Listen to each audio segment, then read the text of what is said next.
I think doing what I do means I always get feedback regarding my work. Most of these comments are overwhelmingly supportive, and some of these comments can be quite unsettling, but today I want to highlight the specific comments that relate to one airline in particular.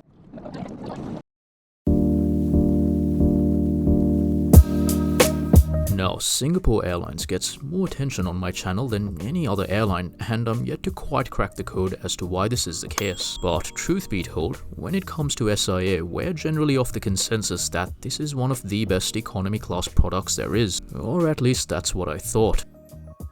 You see, a couple of months ago, I posted a video about Singapore Airlines outlining what I deemed the quote-unquote state of Singapore Airlines in 2025. And while the video was very well received, I did start getting a handful of comments about the alleged decline of SQ.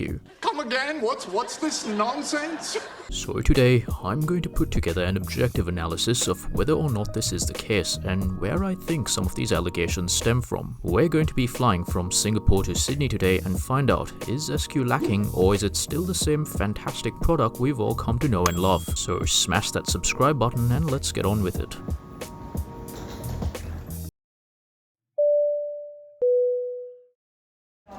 I think customer service is one of those non-negotiable things when it comes to flying, and it was one particular experience with Singapore Airlines that set the tone for this video, and it's the main reason I felt compelled to ask whether the airline's quality had actually declined. And today's flight to Sydney is the one that I'd chosen to review that question in mind. However, the real spark for this video came from a specific incident on one of my previous Singapore Airlines flights, and more importantly, how the crew responded to it. Now, I won't go into too much detail here, but basically, when I was boarding in Colombo, our red-eye flight faced a near 3-hour delay because of some issue with the 787's tires. No harm, no foul though, delays are part of flying. Now, I posted a brief outline of what happened, which you can now pause and read, but basically it outlines something that we've always known. As far as service goes, this airline is an undisputed champion. At least that was my perception before I boarded my connecting flight to Sydney. Now this all realistically brings us back here to Singapore, where our day begins. Thank you for your hard work.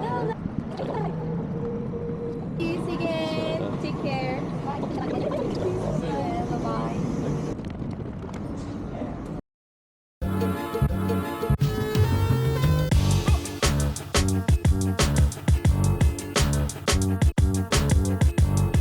After a quick 24 hours of visiting my family in Singapore the day before, stuffing myself with chicken rice, laksa and Milo dinosaurs, it was time to get back to reality in Australia. About 8 kilograms heavier with a completely drained bank account. Hide the money, y'all! There's poor people around! With 37 cents to my name and a camera, it was time to put Singapore Airlines to the test. Now, because I was so early, none of the counters had actually opened up for bag drop. Anyway, what I think I really liked the most specifically was the fact that they had tacitly opened the barriers and I walked in to use a self-check-in kiosk, which I actually thought was available 24/7, but apparently not. Now, I was perfectly fine doing this by myself, but I was immediately joined by one staff member and then another one to undertake this one-man job. That's the kind of customer service I appreciate. Now, in fairness, if the counters were a lot more busy, you might not get this kind of attention, but I still thought it was a nice touch.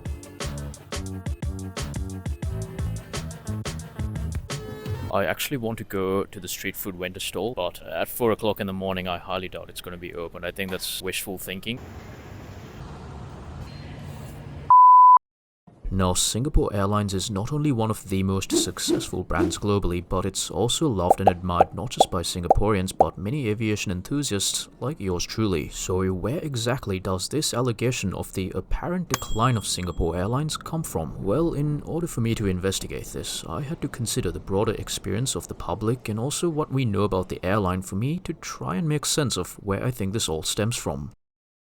If I was to speculate, I think 2017 was an interesting year for Singapore Airlines. In their fourth quarter, they posted a net loss, which instigated something that the airline hadn't really seen before. After this, the CEO outlined bold and radical changes to kick off the multi-year transformation. Singapore Airlines started seeing firsthand things that they really hadn't done before. Now, interestingly enough, after some digging around, I was able to find the actual slideshow presentation that was used at the Singapore Airlines AGM in 2017, which outlined in a very broad sense what they envisioned doing. Now, interestingly enough, one of the more visible and customer-facing changes of this was the introduction of the unbundled economy class fare. Gone were the days where you bought one ticket that included everything. Each economy class booking now came with either a light, standard, or flexi fare. A pretty novel experience for an airline that had traditionally kept their extras included. Now, the important impact of this was that it brought a lot of criticism from the airline's loyalists, but it introduced a new revenue stream for the airline. It also put Singapore Airlines on a similar trajectory as other airlines around the globe. But still, having limited baggage and paying for seat extras, I think, definitely rubbed some hardcore airline enthusiasts the wrong way. I don't think this change in particular caused a change in the way SQ was perceived, but it certainly was where things started. The more drastic changes were on their way. Alright, I left the lounge because there's something that I'm after. The thing that I'm after is not available at the lounge, but it is available at a few selected stores here in Changi Airport. And it's called Kaya Toast. I'm also after a Kopi Ice, which is just iced coffee.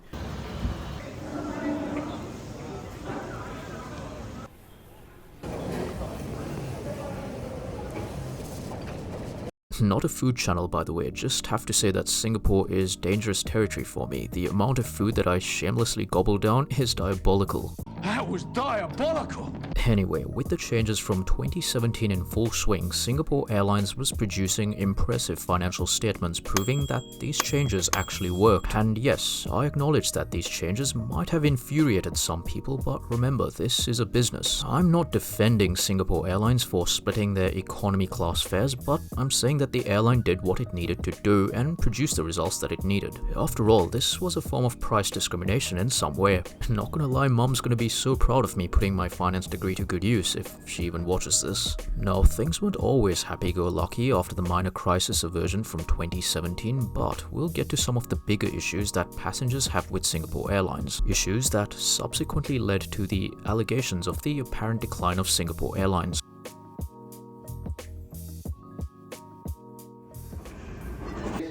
Singapore Airlines Starlines and codeshare Nevada SQ241. SQ241 service to Sydney is now ready for boarding. Firstly, we would like to invite passengers traveling with infants and passengers who are planning.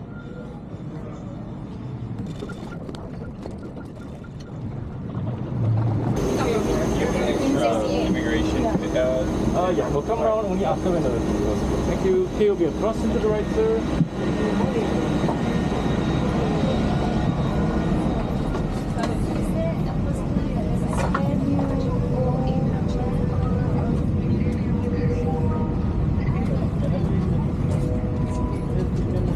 Morning, sir. Welcome on board. How do you do?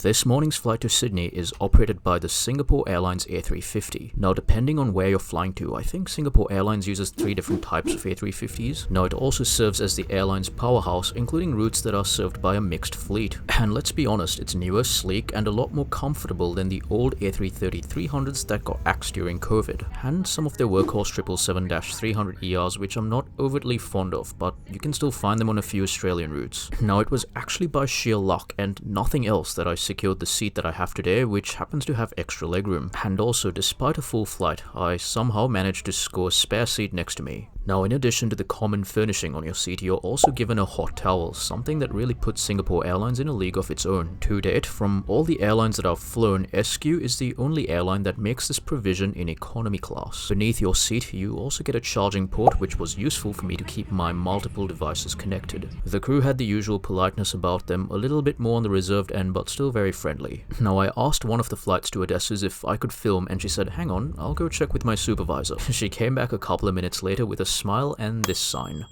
But this was all just the beginning. Let's see what happens when we get airborne. To Sydney, we are pleased to be carrying passengers of our carrier and onboard share partner.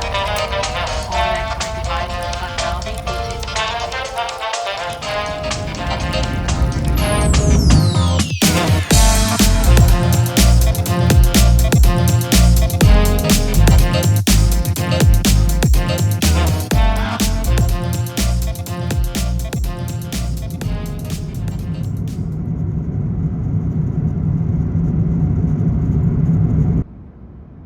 As soon as we departed Singapore, I thought they'd get the in-flight refreshment service going, and that's exactly what they did. Now I do think there's two things worth mentioning. Let's get serious for a moment. First, on Australian-bound flights, you're given one meal service and one light refreshment. It would be very hard for you to starve on a flight like this because Singapore Airlines allows their in-flight catering to be accessible by just about anyone. As always, these meals get served first, followed by their regular meals. I had the veg pizza, and honestly, it tasted a lot better than it looked. Are you fighting the urge to make out with me right now? Not really. I'm really into this pizza though. I think Singapore Airlines is smart enough to know that most of the passengers on a flight like this are connecting from a red-eye, so I'm guessing they think it's more fitting not to disturb anyone with a full meal service and let them sleep. After that pizza, I thought it might be worth checking out the in-flight entertainment system and connectivity. Now, at seat 41 kilo, your IFE monitor is the screen that's directly in front of you, which I guess is a good thing because you don't have to worry about storing it or securing the thing for landing. However, it does give you a lot less privacy, which I guess isn't a huge issue unless, I don't know, something promiscuous popped up on your screen or something. Why are you looking? Now, the IFE is controlled by the remote in your seat. Given that the A350 is a relatively newer plane, you'd find the IFE loaded with new releases as well as classics, music, and a comprehensive range of supplementary material and a flight map. I also think one of the best features about Singapore Airlines is the availability of free Wi-Fi to quite literally everybody. When it first came out, it was just made available to passengers in their premium cabins, but then the airline kinda went a step further and really told their customers, look, you have a right to stay connected. At a very basic level, you can kinda just send messages, but I also found it quite counterintuitive that I thought it was a good idea to track my flight in real time.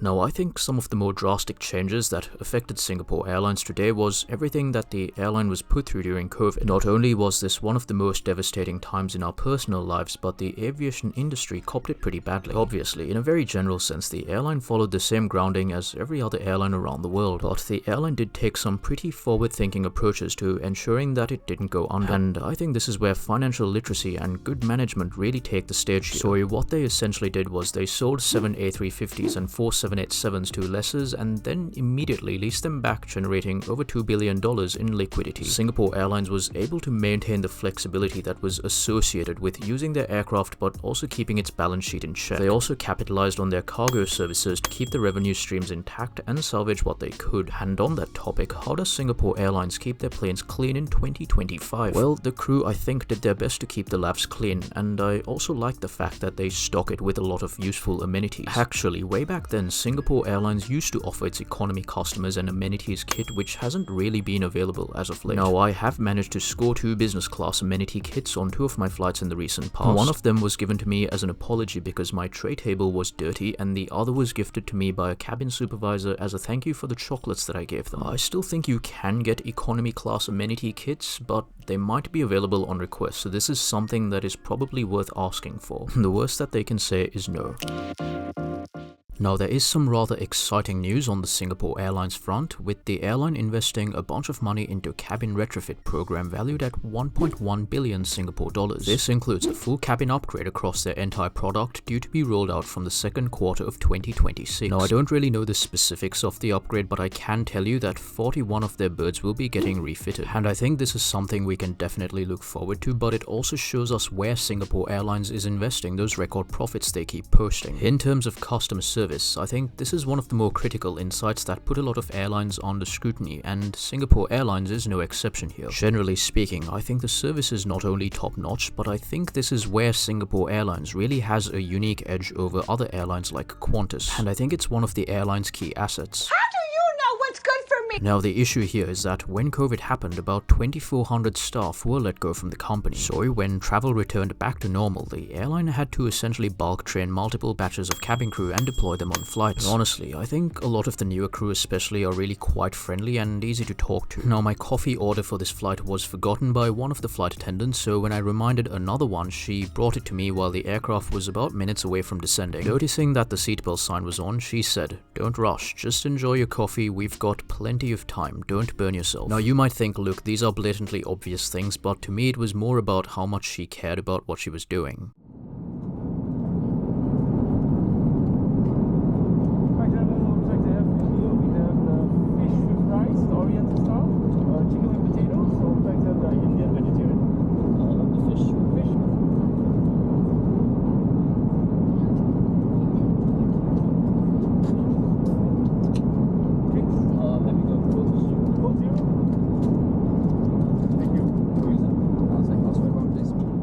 Meals came around as soon as we got closer to Sydney, and the crew came around offering a crapload of special meals before they got started with the main service. Now the menu featured my option fish with noodles. I don't exactly know why he said rice.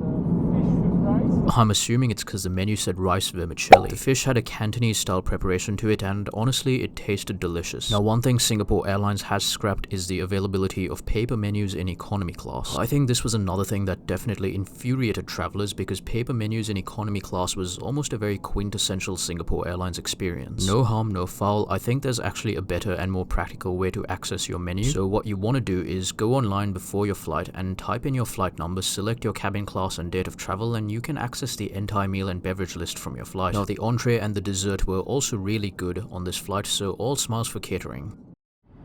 I hope you have managed to catch some rest and enjoyed our in-flight service. We are currently cruising at 41,000 feet and we'll be commencing our descent shortly. Note that there's a 2 hours time difference between Singapore and Sydney. The local time is now 3:43 PM, and barring any traffic delays, we're expecting to land ahead of schedule at about 4:25 PM. Weather on the ground is reported to be clear with a temperature of 19 degrees Celsius. It has been a pleasure having you aboard, and on behalf of Singapore Airlines, my captain and crew, we thank you for choosing to fly with us.